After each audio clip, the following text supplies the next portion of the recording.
종목 이슈들 좀 마무리를 해보도록 하겠습니다. 그리고 파월 연준 의장의 발언이 가장 중요해지는 시점인데 좀 매크로 이야기를 시작해봐야 될 것 같습니다. 네. JP모건에서 또 증시 전망을 내놨는데요. 조금은 좀 걱정이 되네요. 네, 그렇습니다. 어떤 증시 전망이 오늘 나왔냐면 지금 진행되고 있는 이 주가 랠리에 베팅하지 말라 이렇게 경고의 메시지를 내놨습니다. 이 JP모건의 분석가들이 시장 여전히 여러 가지 역풍에 직면하고 있기 때문이다 이렇게 설명을 했는데요. 어떤 역풍을 예로 들었냐면 일단 높은 금리와 양적 긴축 정책부터 시작해서 인플레이션이 또 부활할 수 있다는 점, 그리고 소비자나 기업 수익에 압력이 증가하고 있다는 점, 또 채무 불이행이 증가할 수 있다는 점, 마지막으로는 유럽과 아시아, 중동 지역에 지정학적 위험이 도사리고 있다는 점을 들면서 아직까지는 이 주가 랠리에 베팅할 시점이 아니다 이렇게 이야기를 한 거고요. 지금 이렇게 리스크가 여러 가지 있는 시장이기 때문에 하루 혹은 한 주 정도 강세가 이어진다고 해서 자신들의 이 부정적인 전망을 바꾸지는 않겠다 이렇게 선을 그었습니다. 물론 강력한 랠리가 가끔씩 일어날 수 있긴 한데 시장은 여전히 약세장 속에 있다 이렇게 봤고요. 중앙은행들이 금리를 인하하기 시작하면 바닥을 칠 것 같다고 강조를 하기도 했습니다. 그리고 마지막으로 이 중국에 대해서도 한 가지 이야기를 했는데 자신들은 여전히 중국 쪽은 강세 입장이다 이렇게 밝혔고요. 풀백, 그러니까 시장이 약세일 때를 매수 기회로 보고 있다고 전하기도 했습니다.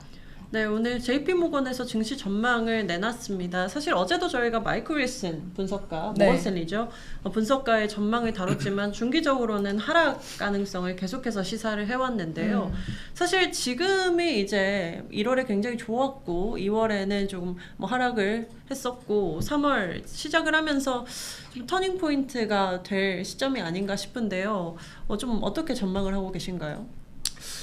우선 제가 이 코너 시작하기 전에 처음으로 말씀드렸죠. 저는 바뀐 게 없다 우선. 네. 3월 말 정도까지는 특별하게 바뀔 건 없을 것 같다. FOMC 볼 때까지는 이렇게 말씀을 드린 거고, 그리고 그때 저희가 FOMC 보기 전에도 조금 이상한 모습들이 나올 수가 있는 건 유동성 측면에서 무언가 문제가 나오게 되면 주식시장의 흐름이 좀 깨질 수 있는 가능성이 있다라고 말씀드렸는데 현재까지 유동성의 흐름이 그렇게 급격하게 바뀌어 나가게 되면서 증시의 구조적인 압력으로 하락 방향으로 압력을 지금 가하고 있지는 않다. 우선 말씀을 드려야 될 것 같고요. 네. 잠깐 화면 보시면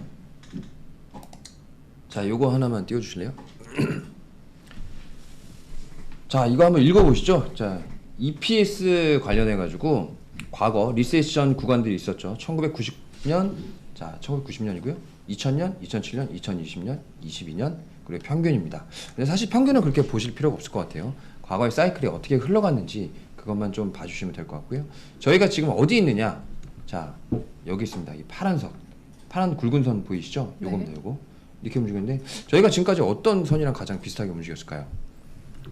1990년이겠죠? 1990년도. 저희가 익히 아는 겁니다. 2000년 IT 버블, 2007년 서브프라임, 2020년 이건 뭐 너무 깊어서 주식 지금 뭐 2, 3년 하신 분들 다 아시죠? 코로나 때문에 이렇게 됐던 거. 그러면 이 코로나를 제외하고선 이 나머지 세 개랑 저희가 가장 유사한 걸 어떻게 꼽아보느냐 이거거든요. 자, 2007년은 저희가 비교를 할 수가 있을까요? 신용위기였는데 신용위기가 난다는 분들은 이 도표를 참조하지 않으셔도 됩니다.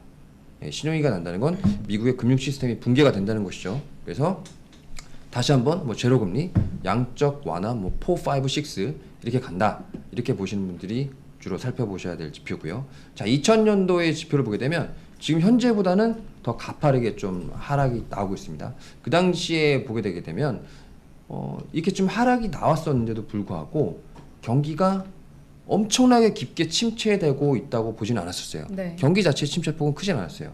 물론 주가의 반응은 엄청나게 컸었습니다. 주가의 반응은 왜 컸냐?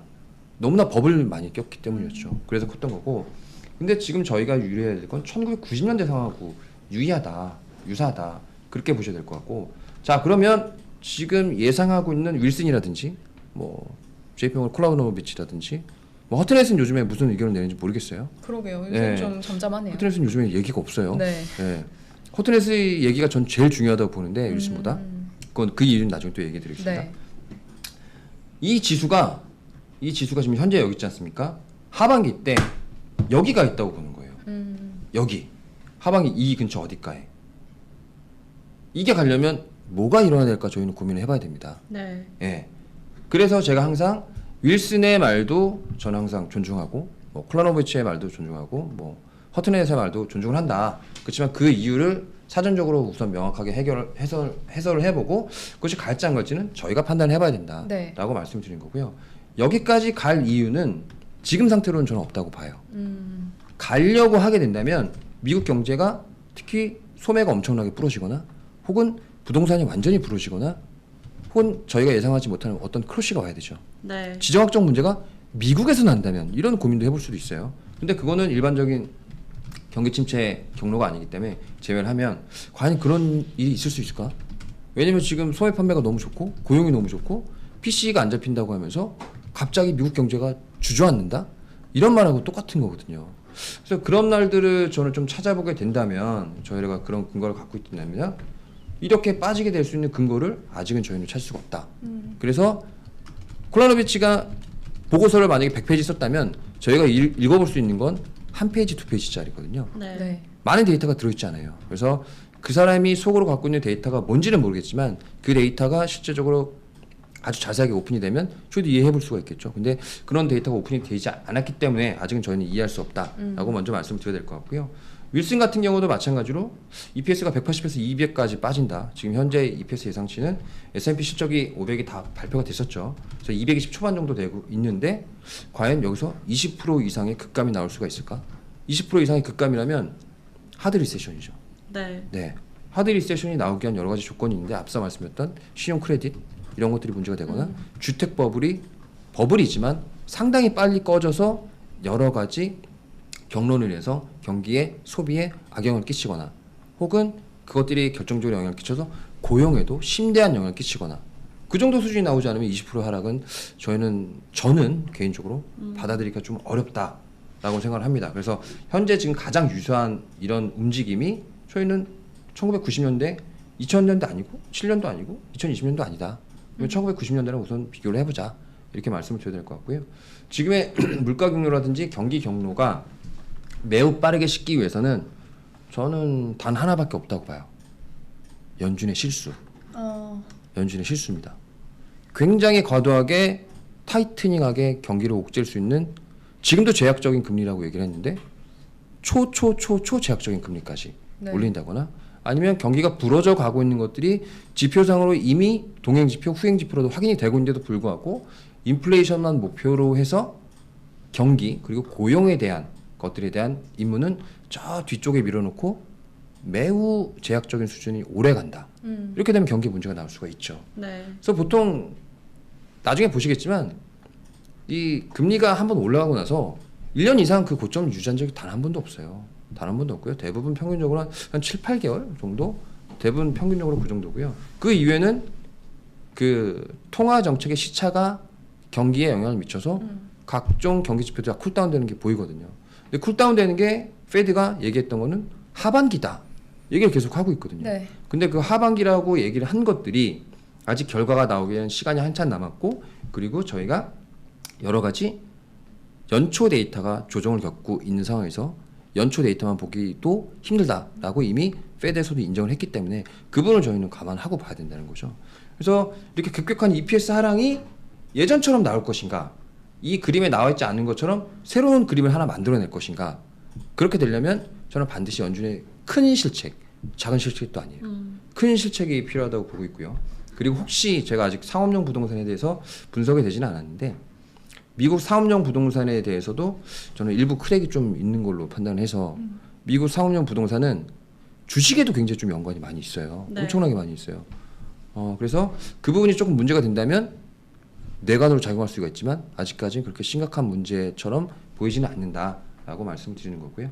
그래서 지금 뭐 콜라노비치라든지 윌슨이라든지 말하는 것들은 저희가 꼭 행간을 읽어보고 그 행간이 과연 뭘 의미하는지 저희 고민해봐야 될 것 같고 저희의 생각하고 과연 윌슨하고 콜라노비치가 무슨 말을 하는지 차이점을 반드시 비교 분석을 해보셔야 돼요. 그리고 현재 저희가 위치한 구간 이렇게 계속 제가 차트라 도표를 보여드리는 이유가 저희가 현재 어디 있는지 알려드리려고 하는 거예요. 네. 그러니까 알고 있어야지 저희가 어디로 갈 수도 있고 아니면 최악은 여기 아니면 보통은 여기 아니면 좋아지면 여기 뭐 이렇게 저희가 추정을 해볼 수 있잖아요.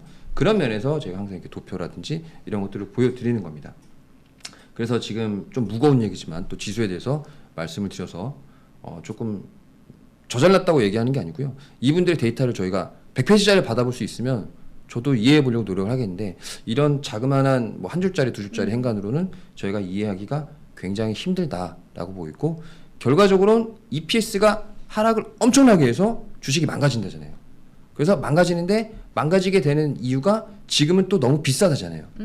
너무 비싸다는 건 채권 가격과 주식 가격의 비교죠. 자, 채권 가격이 예를 들어 4%에서 지금 현재 터미널 레이트 금리가 5.5%까지 반영을 하고 있는 상황인데 네. 10년물이 4%죠, 시장 금리가. 네. 자, 그러면 5.5에서 5.25로 만약에 내려오게 된다면 시장 금리 다시 한번 또 떨어지겠죠.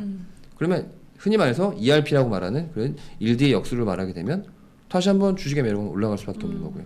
그리고 제가 계속적으로 강조를 드렸던 재고 부분 있잖아요. 재고 부분. 네. 제값 받고 팔면 이익이 유지가 된다니까요. 예, 봐봐요. 그 저희가 저번에 제가 발음도 어렸던 판디디 그 핀듀듀요? 핀듀듀군요.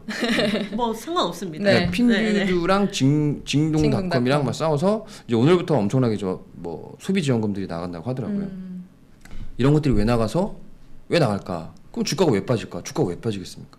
제값 받고 못 파니까 빠지는 거잖아요. 네. 예, 그것들이 바로 재고에서 나오는 거고 경쟁력이 안 되는 업체들이 나오게 될 수밖에 없고 그런 경쟁력이 없는 기업들은 당연히 도태되고 아까 전에 말씀드렸던 M&A 이슈까지 연결이 되는 거고 산업은 전반적으로 다 구조조정이 되는 거거든요. 그래서 그런 부분들까지 너무 길게 말씀드렸지만 EPS 하락이라는 거는 적어도 과잉 재고가 어마어마하게 많을 때 어마어마하게 그럴 때 통용되는 얘기다. 바로 산업에서 가장 지금 심한 과잉 재고는 반도체다. 그래서 말씀드린 거고 반도체 가격은 정말 몇 개월째 수직 낙하하고 있습니다. 네. 재고가 너무 많기 때문에 제값 주고 못 파니까 맨날 적자잖아요. 그런 면에서 말씀드린 거고 자 그럼 재고 쪽에서 한번 볼게요. 결국은 또 말씀드려야겠네요. 자, 지난주에 미국 쪽에서 이제 도매 재고 예상치가 나왔어요. 예상치가 나왔는데 자 2월 28일 날 처음으로 감소했죠. 잘 보세요. 처음으로 감소했어요. 그러네요. 네, 그렇죠? 여기 감소한 게 언제일까요? 2020년 코로나 빵 터지고, 네, 물건을 못 만들 때, 네. 물건을 못 만드니까 당연히 쌓여있는 재고가 급속도로 소진되니까 당연히 이럴 수밖에 없었죠. 이것들을 이 공간이 없었다고 치면 재고는 항상 이 위에 있어야 돼요. 이 영선에. 당연한 겁니다. 장사를 하는 분들, 사업을 하는 분들은 물건이 있어야지 팔기 때문에 적절한 수준의 재고는 필수예요. 네. 근데 과거 제가 시계로 5년밖에 안 갖고 왔지만 자, 이 위에 보세요. 어마어마한 재고가 쌓여있죠. 이 위에. 이것들이 소진이 돼야 되는 거죠. 자, 소진이 시작이 되고 있는 거죠. 드디어 예비치지만 어떻게 확정치가 나중에 어떻게 발표될지는 모르겠어요. 자, 그렇다면 제가 예전에도 반도체를 한번 설명드리면서 이 재고에 대해서 설명을 드렸어요. 자, 이게 제일 위에 게 리테일. 자, 파란색입니다. 빨간색 도매. 자, 맨 아래 초록색이 제조. 이렇게 있죠? 네. 자, 평균적으로 보자고요. 1994년부터 쭉 있잖아요. 제일 위에 게 뭔가요? 거의 항상 초록색. 제조잖아요, 제조. 네. 당연한 겁니다. 제조가 제일 먼저 만들어서 항상 팔 준비를 해야 되고 도매한테 넘겨야 되니까. 네. 그 다음에 당연히 소매, 도매 이게 엎치락뒤치락 하는 거예요. 근데 보통 이렇게 엎치락뒤치락 하게 되면 가격이 타이트하게 움직인다는 겁니다. 수요가 굉장히 빠르다는 거예요. 네, 수요가 굉장히 빠르다는 거죠. 그래서 이때 관련을 보게 되면 이렇게 되면 가격이 잘 안 빠져요. 근데 지금 보시죠. 홀세일 빨간색이 제일 위에 있죠. 네. 이게 말이 안 되는 상황이에요, 지금.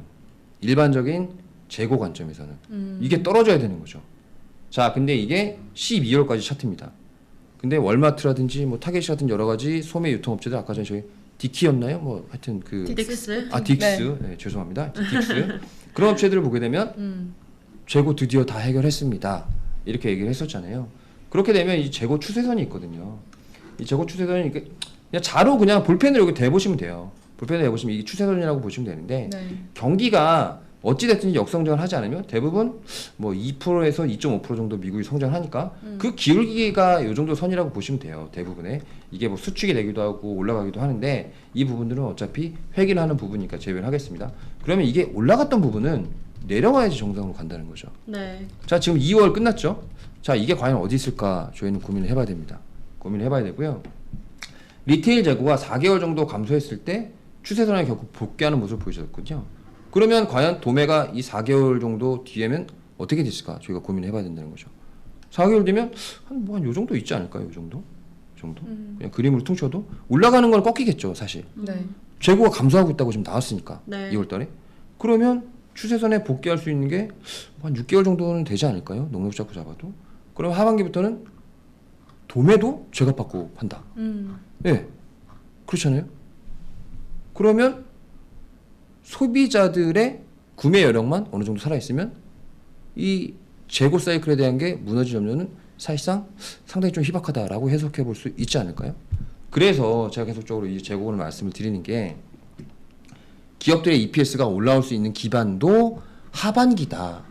그렇기 때문에 물가 지표도 그렇죠. 그리고 기업들의 재고 사이클도 그렇죠.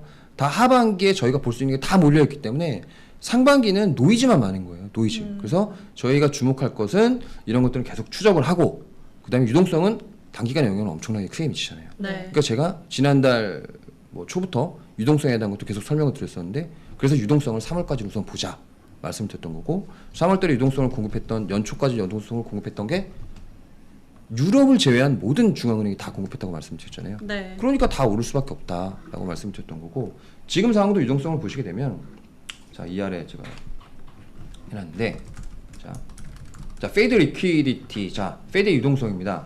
밸런스 시트에서 TGA 그리고 RRP를 뺀 게 리퀴디티다. 제 방송을 한번 예전에 설명을 들으셨던 분들은 아실 거예요. TGA가 그냥 쉽게 말해서 재무부 통장이다 보시면 되고 RLP는 영래포라고 해가지고 시중에서 일반적으로 투자 등급에 대한 채권을 투자하지 못하는 단기성 유동자금들이 모여있는 연준의 저장 장소다라고 보시면 됩니다. 이게 풀리면 언제든지 시중에 유동성이 될 수가 있는 거예요. 네.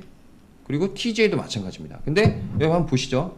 이 초록색이 S&P예요. S&P, SPX죠. 이게 빨간색이 페드 리커드트입니다. 뭐 단기적으로는 되게 잘 맞죠. 근데 제가 연초에 이제 말씀을 드리면서 유동성이 돌아오고 있다라고 말씀 급격하게 돌아오고 있습니다. 네. 중국하고 일본이 풀어서 그렇죠. 네. 근데 지금 좀 빠졌어요. 이 갭이 있습니다. 이 갭이 있는데 최근에 다시 추적을 해보니까 이 갭이 다시 좀 좁혀졌어요. 주가는 조금 내렸고 요거는 약간 올라갔습니다. 그래서 이 유동성에 대한 염려는 그렇게 급하게 하실 필요가 없다. 우선. 그래서 저희는 지금 단기적인 유동성의 효과가 시장에 집중이 되기 때문에 당연히 그렇게 말씀드릴 수밖에 없는 거고 그래서 이 TJ랑 RRP의 중요성을 강조했던 거고 그리고 저희가 또 그때도 말씀드렸듯이 제가 지금 부채 한도 협상에 대해서 여러 가지 말이 많은데 안 된 경우는 없었어요. 네. 한번 그때 신용등급 강등되고 나서 미국 사람들도 뒤었죠. 한번 크게 뒤고 나서 아 이거 안 된다. 어떻게든지 정치적 협상으로도 끝내야 된다. 이렇게 얘기를 했었는데 지금은 그거 안 되는 게 더 좋아요. 당장은 단기 채권을 많이 발행을 해서 시중에 유동성을 공급하는 쪽에서 단기 유동성을 그쪽으로 공급하고 그다음 TJ 쪽에 자금을 풀어서 시중에 직접적인 유동성을 공급하는 것처럼 돼서 시중의 유동성은 QT에도 불구하고 QT 효과를 누리지 못하게 되는 효과가 나타나는 거예요. 네. 그래서 제가 계속적으로 연준의 이런 QT에도 불구하고 뭐 950불씩 하잖아요. 950불 네. 하는데도 불구하고 시장의 주식시장의 유동성 그리고 전체 유동성 M2가 감소하는데도 불구하고 실질적인 유동성은 그래도 크게 영향을 받고 있지 않는다.